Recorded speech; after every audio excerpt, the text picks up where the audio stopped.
Hello students, welcome back. Today in this video class, we are going to discuss about some natural phenomena, and that is the chapter of our science NCERT book of class 8. So let's begin. Natural phenomena means जो incidents naturally अकर होते हैं, these are called natural फेनोमेनन्स। कुछ बहुत सारे incidents होते हैं जो कि नेचुरली अकर होते हैं, उन्हें हम क्या कहते हैं? नेचुरल फिनोमेनन, नेचुरल परिघटनाएं। Okay, so in our previous class we have learned about winds, storms, cyclone. What are these all? These all are natural phenomenons, naturally occur होती है। इन्हें कोई ह्यूमन तो नहीं उनको अकर होने के लिए सिचुएशंस क्रिएट करता है, वो नेचुरली अकर होती है। सो these all are natural phenomena. So in this chapter we are going to discuss two major natural phenomena, and that is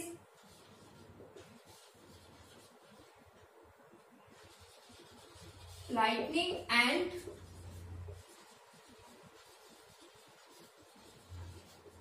earthquake. इन दो नेचुरल फिनोमेनन्स के बारे में हम इस चैप्टर में डिस्कस करेंगे। So first if you talk about lightning, what is lightning? We know what is electricity, a charge, flow of charges,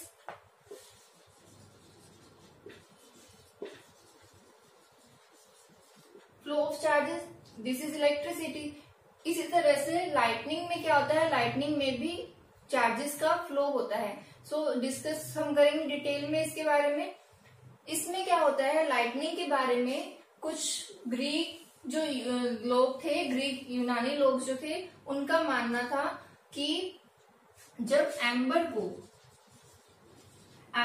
a kind of resin, इसको जब फर से या किसी सिंथेटिक कपड़े से रब किया जाता है तो इसमें क्या कहते हैं? इसमें क्या होता है? लाइट पार्टिकल्स को अट्रैक्ट करने की एबिलिटी इसमें आ जाती है। तो दैट इज एम्बर के बारे में उन्होंने बताया। इसी तरह से कई बार हम देखते हैं जब हम वुलन क्लॉथ्स को रिमूव करते हैं, वुलन क्लॉथ्स को डार्क में जब हम रिमूव करते हैं तो क्या होता है? उनमें स्पार्क्स हमें दिखाई देती है, कुछ थोड़े बहुत स्पार्क्स दिखाई देते हैं, एंड साथ ही क्रैकलिंग की साउंड भी जनरेट होती है। वो क्रैकलिंग की साउंड जनरेट होती है, वो फेनोमेना किससे रिलेटेड है? लाइटनिंग से। इसके बारे में 1752 में एक अमेरिकन साइंटिस्ट थे, Benjamin Franklin.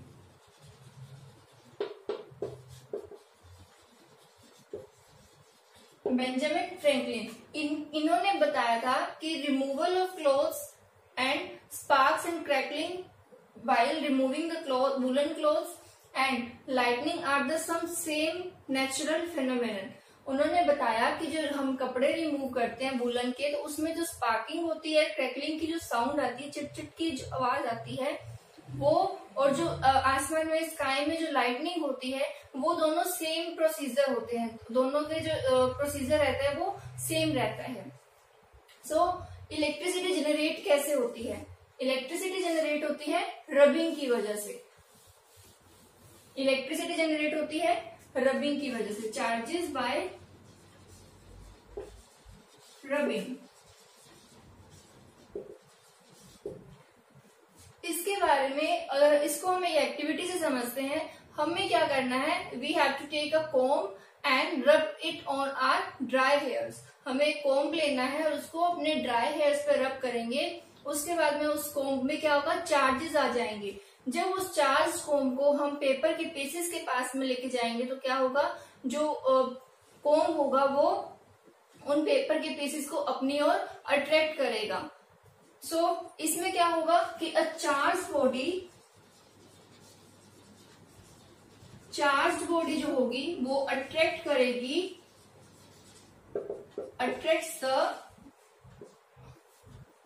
attracts other uncharged body.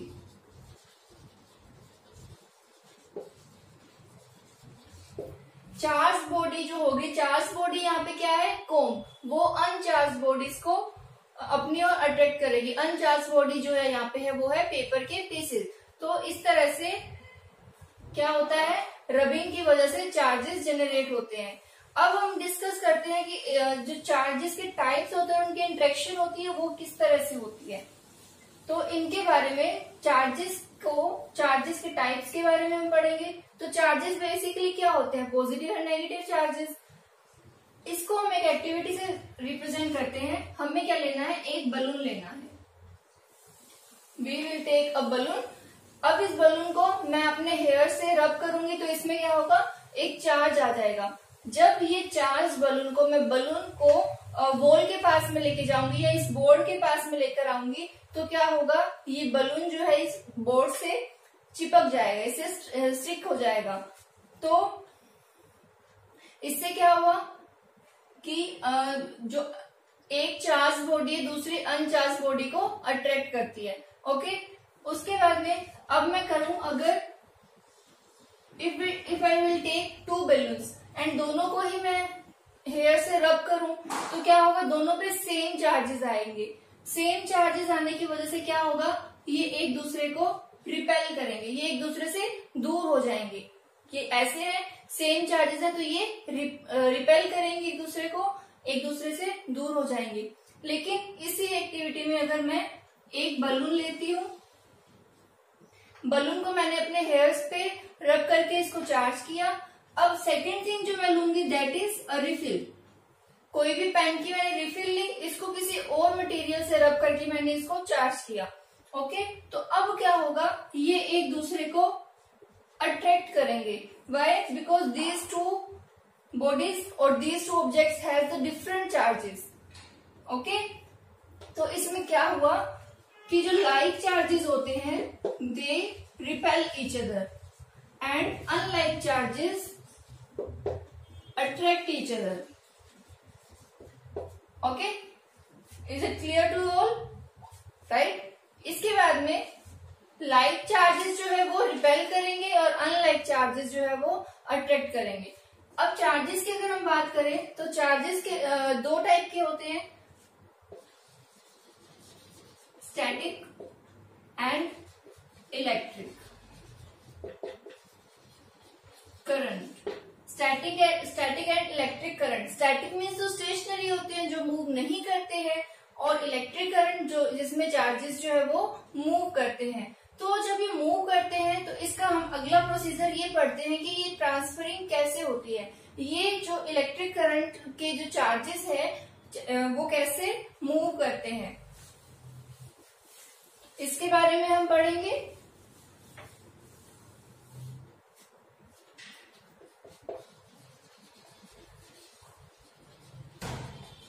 Transferring of charges.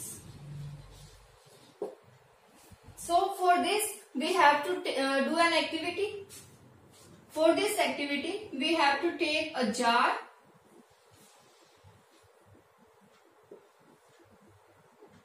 We have to take a jar, empty jar, okay, and for its lid covering we will not take its lid, we will take a cardboard.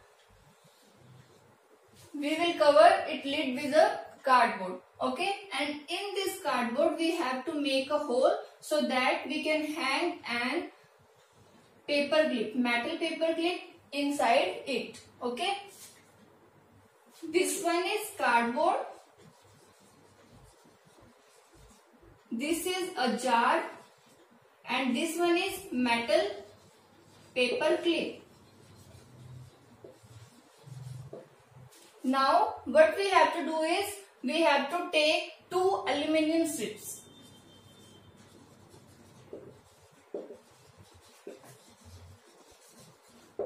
Two aluminum strips, and these 2 aluminum strips will be hung here. Okay, यहाँ पर क्या होगा, हमने एक jar लिया, इसको cardboard से cover किया इसके ओपन एरिया को, एंड उसमें एक होल किया, होल में से मेटल की पेपर क्लिप को इसमें से पास किया, इंसर्ट किया इसमें, और उसके बाद में 2 एल्यूमिनियम फॉइल की स्ट्रिप्स लेनी है हमें, और इनको यहाँ पर इस पेपर क्लिप पे हैंग कर देना है। अब हमें क्या करना है, हमें एक रिफिल लेनी है, चार्ज रिफिल, उसे हम चार्ज करेंगे, और जब उस चार्ज रिफिल को हम यहाँ पर इस मेटल क्लिप के पास में लेकर आएंगे तो क्या होगा, मेटल, क्योंकि हमें पता है कि मेटल्स जो है वो तो गुड कंडक्टर्स ऑफ इलेक्ट्रिसिटी होते हैं, राइट। तो इसमें क्या होगा, जो इसमें चार्जेस है, इस रिफिल में जो चार्जेस होंगे वो इस मेटल रोड से यहाँ पर कंडक्ट हो जाएंगे, यहाँ पर पास हो जाएंगे और ये दोनों इसमें इन स्ट्रिप्स में वो चार्जेस आ जाएंगे। अब बिकॉज ये चार्जेस सेम है तो क्या होगा, ये स्ट्रिप्स जो है वो एक दूसरे को रिपेल करेगी, एक दूसरे को रिपेल करेगी, एक दूसरे से दूर हो जाएगी, बिकॉज इनमें जो है same kind of charges are coming, right. तो इस सेटअप को और इस डिवाइस को हम कहते हैं इलेक्ट्रोस्कोप।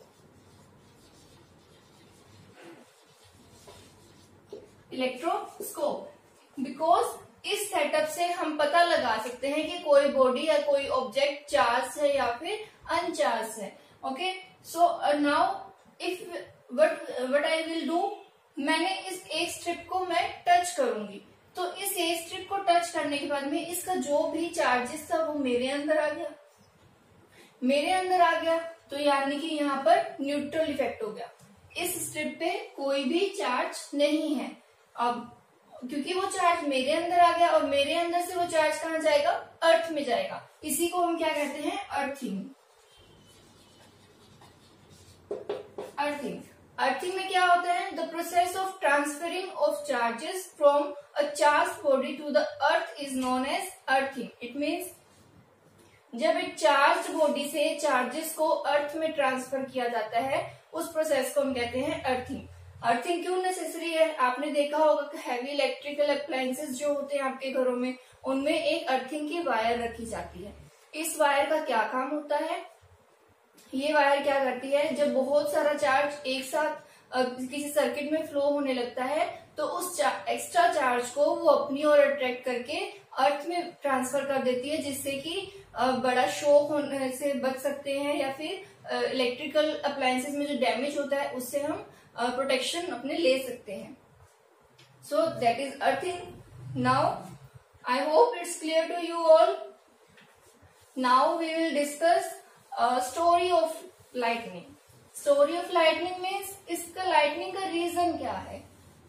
रीजन क्या है, रीजन है चार्जेस। हमें पता है लाइटनिंग क्यों होती है, फ्लो ऑफ चार्जेस की वजह से।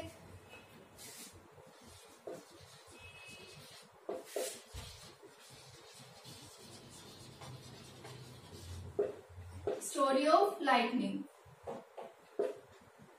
स्टोरी ऑफ लाइटनिंग में पढ़ते हैं कि चार्जेस कैसे फ्लो होता है। हमें पता है जब भी थंडरस्टॉर्म होता है तो उसमें क्या होता है, एयर का जो करंट है वो अपवर्ड डायरेक्शन में मूव करता है और जो वाटर ड्रॉपलेट्स होती है वो लोअर डायरेक्शन में आती है, डाउनवर्ड डायरेक्शन में आती है।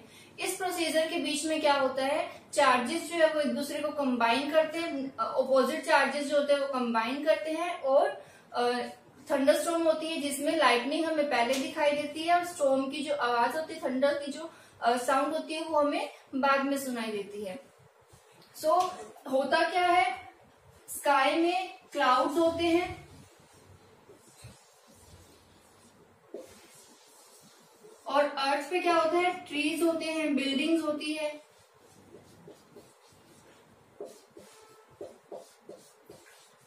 ओके, तो यहाँ पे क्या होता है, जो अपर एंड पे जो क्लाउड्स होते हैं these are of positive charge, उन पर पॉजिटिव चार्ज होता है, और जो लोअर एंड के क्लाउड्स होते हैं उनमें नेगेटिव चार्ज होता है। ओके, नेगेटिव चार्ज होता है। इसी तरह से जो यहाँ पर टॉल ट्रीज है इन पे क्या होगा, इन पे पॉजिटिव चार्ज रहता है। तो जब ये नेगेटिव और पॉजिटिव चार्जेस एक दूसरे को कंबाइन करते हैं तो हमें एक स्ट्रिक दिखाई देती है, उस स्ट्रिक को ही हम क्या कहते हैं, लाइटनिंग कहते हैं। या तो ये वाले जो चार्जेस है वो एक दूसरे को कंबाइन करेंगे या फिर यहाँ वाले चार्जेस एक दूसरे को कंबाइन करेंगे। तो यहाँ वाली जो कंबाइनिंग होगी, यहाँ पर जो हमें स्ट्रिक दिखाई देगी, यहाँ पर जो लाइटनिंग होगी उससे हमें ज्यादा डैमेज नहीं होता है, ज्यादा हार्म नहीं होता है। लेकिन यहाँ वाली अगर इसकी इंटेंसिटी ज्यादा है तो यहाँ पर बहुत ज्यादा डैमेज हो सकता है। अब जब लाइटनिंग हो जाती है, स्ट्राइक बन गई, लाइटनिंग हो गई, तो क्या होगा, ये एक दूसरे के इफेक्ट को न्यूट्रल कर देंगे, चार्ज तो खत्म हो जाएगा लाइटनिंग के बाद में। तो इसी प्रोसीजर को हम क्या कहते हैं, electrical discharge.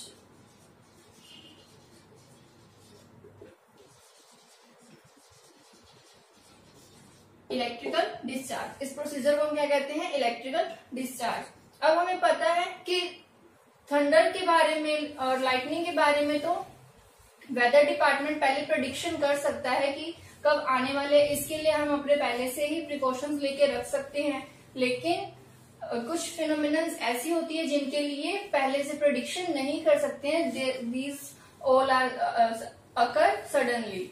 Okay, so it was about lightning. So lightning होते टाइम पे हमें कुछ सेफ्टी मेजर्स भी अपनाने चाहिए, अडोप्ट करने चाहिए। उनके बारे में हम करें तो क्या हो सकता है कि अगर हम कहीं पे भी लाइटनिंग हो रही है और हम उस जगह पे प्रेजेंट है तो हमें अपने नीज बेंट करके बैठ जाना है और अपने ईयर्स को दोनों हाथों से बंद कर देना है। ओके, इसके बाद में if we are outside of our home, lightning हो रही है और हम अपने घरों से बाहर हैं, तो हमें क्या क्या प्रिकॉशंस लेने चाहिए? हमें ओपन एरिया में जाना बिल्कुल ही अवॉइड करना चाहिए, क्योंकि ओपन एरिया में क्या होता है, हमारी बॉडी भी कंडक्टर है, गुड कंडक्टर ऑफ चार्जेस है। तो क्या होगा, वो चार्जेस हमारी बॉडी से कंडक्ट हो सकते हैं, हमारी बॉडी में कंडक्ट हो सकते हैं और हमें इलेक्ट्रिकल शॉक दे सकते हैं। उसके अलावा टॉल ट्रीज के पास नहीं खड़ा होना चाहिए, उनके नीचे नहीं खड़ा होना चाहिए, क्योंकि ट्रीज में क्या होता है, अभी बताया, पॉजिटिव चार्ज होता है और क्लाउड्स में क्या होता है, नेगेटिव चार्ज होता है। तो वो चार्जेस कंबाइन करके उस पर बिजली गिर सकती है, लाइटनिंग हो सकती है। लाइटनिंग अगर ट्रीज पे होती है तो ट्री तो जल जाएगा, और अगर आप वहां पे खड़े हैं तो क्या होगा, आपको भी इंजर हो सकता है, आपको भी हार्म कोज हो सकता है। इसके अलावा आपको क्या करना है, इलेक्ट्रिसिटी के जो पोल्स होते हैं रोड्स पे, उनके पास में नहीं खड़े होना है। एंड द मोस्ट इम्पोर्टेंट, आपको अम्ब्रेला कैरी नहीं करना है। अम्ब्रेला कैरी करने से क्या होगा, अम्ब्रेला में जो सेंटर में मेटल रोड होती है, क्योंकि मेटल जो है वो गुड कंडक्टर है, मेटल से क्या होगा, चार्जेस क्या होंगे, आपकी बॉडी में पास आउट हो सकते हैं, और अगर चार्जेस आपकी बॉडी में पास आउट होंगे तो आपको इलेक्ट्रिकल शॉक लग सकता है, जो कि आपको हार्म कर सकता है। इसी के साथ में if we are inside our home, हम अपने घर के अंदर है, तो हमें क्या सेफ्टी मेजर्स लेने हैं, हमें इलेक्ट्रिकल अप्लायंसेस को यूज नहीं करना है। जब तक लाइटनिंग हो रही है, मेक श्योर आप इन अप्लायंसेस से, इलेक्ट्रिकल अप्लायंसेस से, टेलीफोन से, इन सब से दूर रहें। नेक्स्ट वन इज, आपको बेदिंग नहीं करनी है, आपको नहाना नहीं है। जब भी लाइटनिंग हो रही है, बेदिंग से बचें, क्योंकि वाटर में भी चार्जेस हो सकते हैं, वाटर में भी आपको शॉक लग सकता है। ओके, इसके बाद में लाइटनिंग से बचने का एक बहुत ही अच्छा वे है, दैट इज लाइटनिंग कंडक्टर्स का यूज हम करते हैं।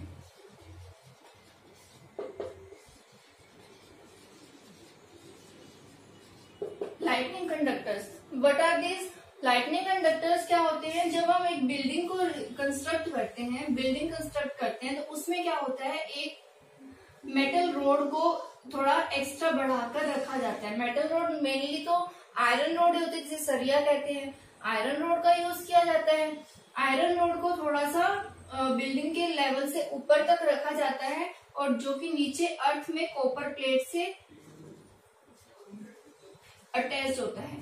अब इसमें क्या होता है, इसका बेनिफिट क्या होता है कि मान लो लाइटनिंग हो रही है और लाइटनिंग यहाँ पर हुई, इस बिल्डिंग पे हुई, तो ये क्या करेगा, ये सारा चार्ज इसमें आएगा, इस रोड में आएगा, और ये रोड क्या करेगी, इस पूरे चार्ज को अर्थ में ट्रांसफर करेगी।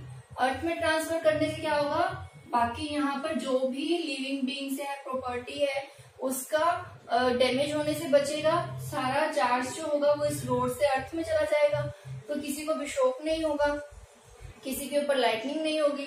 तो इस तरह से हम लाइटिंग कंडक्टर्स को यूज करके काफी हद तक प्रोटेक्शन ले सकते हैं। So it was about lightning, our first phenomenon. I hope it's clear to you all. Now we will discuss about our second phenomenon, and that is earthquake.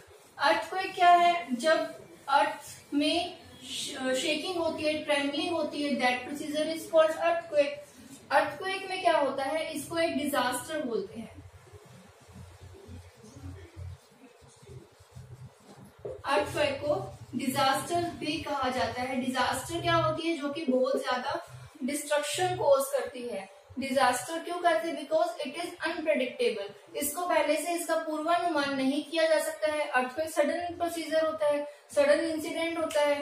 Okay, सो ये क्या करती है? ये ह्यूमन बींग्स को और प्रॉपर्टीज को, life को बहुत ज्यादा हार्म करती है, बहुत ज्यादा डिस्ट्रक्शन उनमें कॉज करती है।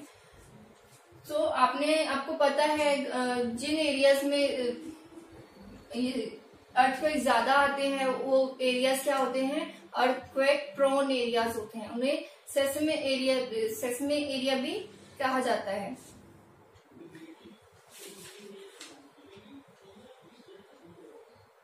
ओके, सेस्मिक रीजन भी बोला जाता है। उन एरियाज में किनको इंक्लूड किया गया है? इंडिया में है उरी, कश्मीर, राजस्थान, गुजरात का भुज। इन एरियाज में जो अर्थक्वेक है वो बहुत ज्यादा आते हैं, तो इन एरियाज को अर्थक्वेक प्रोन एरियाज डिक्लेयर किया गया है।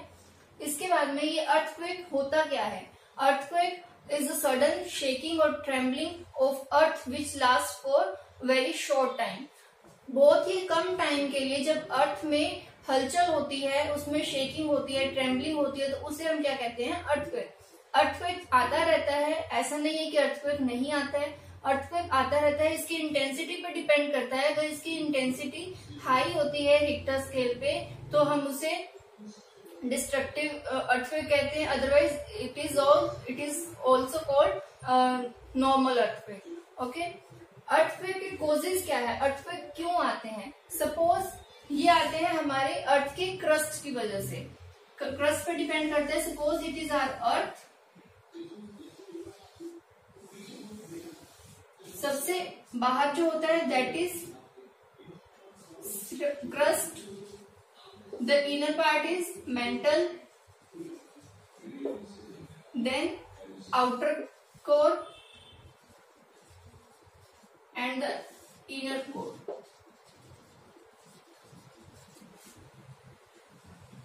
ओके, सो अर्थक्वेक के लिए जो सबसे रिस्पॉन्सिबल रीजन है that is earth crust. Crust में क्या होता है? इसमें कुछ प्लेट्स होती है। जितना इवन ये दिख रहा है, यहाँ पर ये बिल्कुल इवन दिख रहा है, लेकिन एक्चुअली अर्थ क्रस्ट जो है, जो अर्थ का आउटर मोस्ट रीजन है, वो बिल्कुल भी इवन नहीं होता है। वो फ्रेगमेंटेड होता है। फ्रेगमेंटेड होता है मीन टुकड़ों में होता है। उसमें बहुत सारी प्लेट्स होती है क्रस्ट में, और उन प्लेट्स को हम कहते हैं टेक्टोनिक प्लेट्स। टेक्टोनिक प्लेट्स, इन प्लेट्स में क्या होता है? इनमें कंटिन्यू मूवमेंट होती है। ये प्लेट्स कैसे मूवमेंट करती है? ये एक दूसरे के ऊपर स्लाइडिंग करती है, लेकिन स्लाइडिंग करती है तब तक तो अर्थक्वेक नहीं आता है। जैसे ही ये स्लाइडिंग करते करते ये अर्थक्वेक टकरा जाती है तो क्या होता है? अर्थक्वेक अकर होता है। और ये अर्थक्वेक इसकी इंटेंसिटी पे डिपेंड करता है कि कितनी इंटेंसिटी है। अगर इसको रिक्टर स्केल पे मेजर किया जाता है, अर्थक्वेक को रिक्टर स्केल पे इसके मैग्नीट्यूड्स होते हैं। इसमें 1 to 10 रीडिंग्स होती हैं। 1 to 10 रीडिंग्स होती है, और इन रीडिंग्स के अकॉर्डिंग ही अर्थक्वेक के जो डिस्ट्रक्शन पॉइंट्स है उनको मेजर किया जाता है। अगर 3 तक या 5 तक अर्थक्वेक आते हैं, रिक्टर स्केल पे इंटेंसिटी 3 to 5 है, तो मेजर हार्म नहीं होता है, मेजर डिस्ट्रक्शन नहीं होता है। लेकिन ये 5 से अबव है एंड मोस्टली 7.5 के आसपास होता है, तो बहुत ही ज्यादा हार्म कोज होता है। बिल्डिंग्स जो है वो कोलैप्स हो जाती है। बहुत सारी ह्यूमन लाइफ्स को, एनिमल लाइफ्स को हार्म होता है इससे। तो ये सब तो था अर्थक्वेक के बारे में। अब जैसे हमने लाइटनिंग के बारे में हमने प्रिकॉशंस लिए थे, सेफ्टी मेजर्स को अडॉप्ट किया था, उसी तरह से अर्थक्वेक के भी कुछ सेफ्टी मेजर्स होते हैं, उनको हमें अडॉप्ट करना चाहिए।